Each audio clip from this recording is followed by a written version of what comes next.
Hello, it's C here. I've been having some production issues at the moment, so I've decided to, in a first for this show, dust off an episode from the archives. However, there is an important update to this story, so I'll join you again at the end of the show.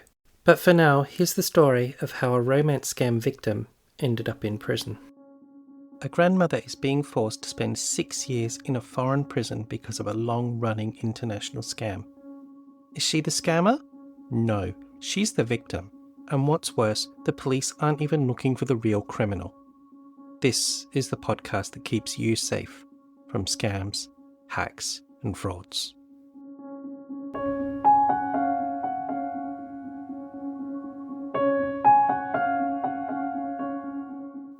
Donna Nelson is not someone who you might expect to fall for a scam like this. She did many of the right things to avoid being scammed, but she made one critical mistake. Donna is from the Nyaki Nyaki people, an Indigenous group in Western Australia. In a long career, she chaired a First Nations health service, ran a charity for disadvantaged youth, and was all too familiar with how drugs and crime can destroy lives.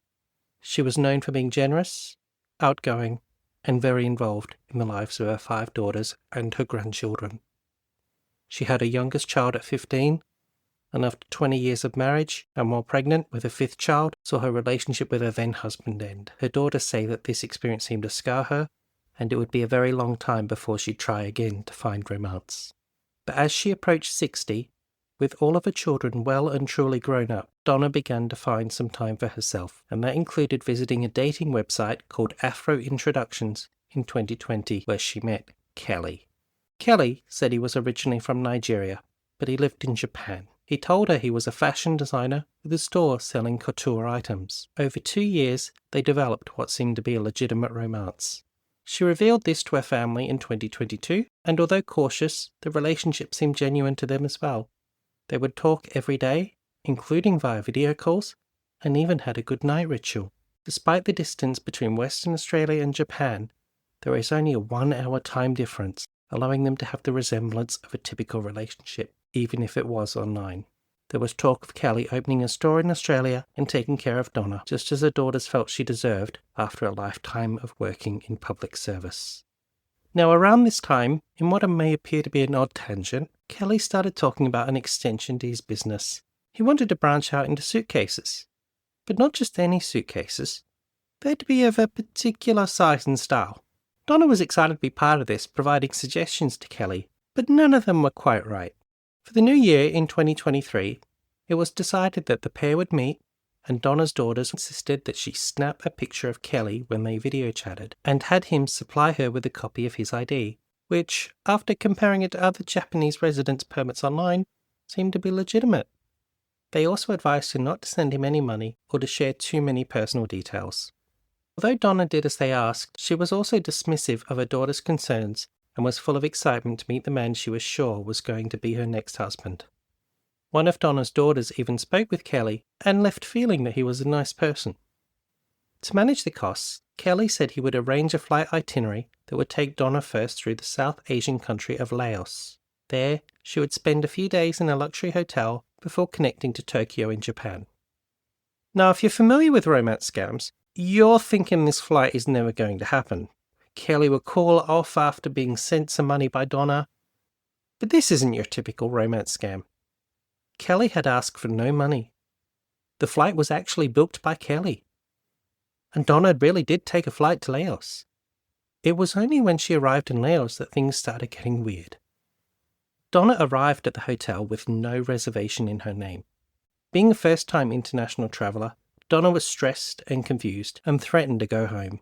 Typical holiday or vacation from hell problems, but Donna's stress and anxiety got to the point where her daughters were trying to book her an immediate flight home. You might be expecting that Kelly had disappeared, but no. Once he found out about the hotel problem, he arranged for an associate to bring her the money to pay for the hotel, and Donna tried to relax in the hotel until her flight to Tokyo.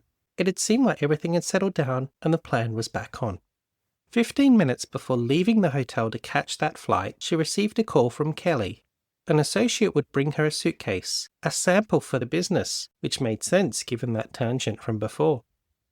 Donna received the suitcase and, curious, She opened it to find that clothes were already inside. She asked Kelly why there were clothes inside, and he explained that these two were samples for his store. Satisfied with the response and finding nothing else unusual, she headed to the airport. Donna arrived at Tokyo Narita at 6 in the morning, messaged her family to advise them it was very cold, and then went dark. Kelly, whoever he was never heard of again.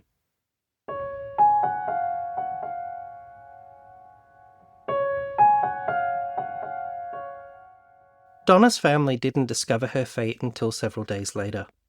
They had a tracking system to keep an eye on Donna's location, and became increasingly concerned when her location didn't change from Narita Airport.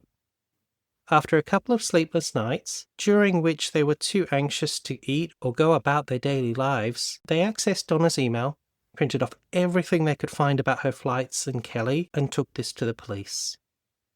Later that day, they received a call from the Australian Consular Emergency Centre, who broke the news that Donna had been arrested for drug trafficking. In that suitcase, hidden behind a false panel, was 2 kilograms of methamphetamine, a value of about $400,000. Although Japan is Western aligned in many respects, its criminal justice system is well known for its significant differences from typical Western systems. Japan's prisons are known for being extremely strict environments, even by prison standards. Donna was being kept in solitary confinement, even though she had yet to be convicted of anything, and was kept in a cell 23 hours a day. She was prohibited from talking to other prisoners, couldn't sing, and began to feel suicidal. She would later say the experience would make her almost forget how to speak. She would be kept in these conditions for over a year before her trial began. Japan's courts are also known for convicting the accused in over 99% of cases, but Donna's family and a Japanese lawyer held out hope that she would be released. Even the prosecution's witnesses admitted that unless one was trained to find the false backing, it would be next to impossible to spot. How can you be convicted of a crime you didn't even know you were committing? I wish I could tell you there was a happy ending to this story, but there isn't. Donna was convicted, and although the court accepted she was the victim of a scam, they also stated that she should have known there was something unusual about the suitcase and was responsible for its contents. The court wasn't entirely unsympathetic. Although the prosecution had asked for a sentence of 10 years, the judge cited her victimhood as a reason for reducing it to 6 years. She's appealed the conviction, but her appeal was rejected. Donna's sole contact with her family is a single letter she is allowed to write each week, and her only hope to see her family anytime soon is a prisoner transfer between Japan and Australia. However, these typically take years to arrange, if they're accepted at all. Both Japanese and Australian police have confirmed there is no ongoing investigation into trying to find Kelly or this drug ring. Justice, it seems, is taking a holiday.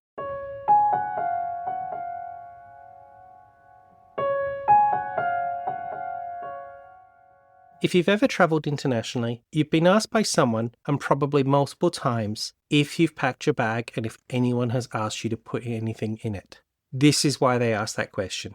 Donna had probably, without thinking it was important, ticked the box that stated she had packed the bag on a Japanese customs form. However, this case makes it clear you should never take a bag from someone else or allow another person to put anything in your bag.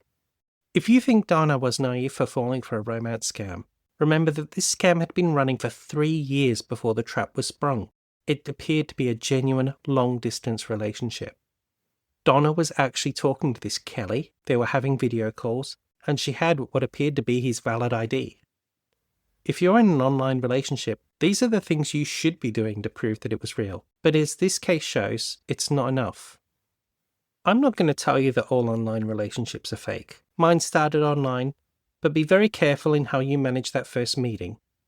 If possible, meet in a neutral city and make your own arrangements so you're not reliant on each other, and have a safe place to retreat to if things don't go well. Remember, she was almost stranded in Laos, trusting this Kelly. If he didn't make contact again for some reason, she would have been in a different type of trouble. Making her own arrangements, perhaps with the help of a travel agent, would have prevented a lot of stress. Thanks for keeping with us. Hopefully we'll be back to new episodes in a couple of weeks. but I promised you an update on this story. I wish I could tell you that the judges saw the light and she's free and back home, but I can't. In September 2025, Donna exhausted her last appeal rights. The Tokyo High Court said the request to take someone else's bag was unnatural, and she had time to consider the situation and took the bag anyway. She remains in a prison cell 23.5 hours a day, unable to sing or even talk loudly, and she'll probably be there until 2029. Sometimes the law is just an ass. But next time you're in an airport and you're being asked for the millionth time if your bag is yours, and if you're the one who packed it, this is why.